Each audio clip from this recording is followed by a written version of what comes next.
Hey, I'm Kayla with WTI, and I wanted to make sure this little girl and her sisters had plenty of food and water, and I was able to do that with this food and water set from Tiflev.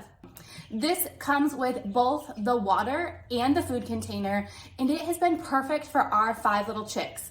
The feeder itself is a top feed, and it came with a scoop too, so we simply are able to just scoop out the food and put it right inside of this container. I really love that the water is a continuous pour as well.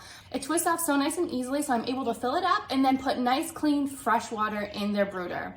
Now these we started using right away when we got our chicks at just a few days old, and we had them on the lowest setting. What's really nice is these actually have 3 different levels. If I adjust the legs, I can increase the height on both the feeder and the waterer.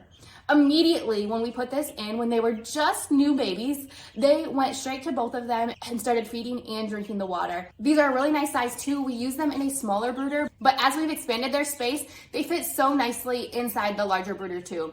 I love just watching the chicks feed off of this. It is so cute. They love to hop on it, of course, too. Some just go around it and get the feed, but either way, they are easily able to access any food that they need. They know exactly where to go, and I love that. They are really easy to clean too. When the chicks get them a little bit dirty, I'm able to take them out and clean them right up for them. I was impressed at just how sturdy these are too. Even with all 5 chicks feeding off of them, none of them tipped over or were wobbly. They're made very solid. It's important to make sure our chicks are well fed and hydrated, and using this water and feeder set from Tiflev is a no-brainer. And that's just our point of view.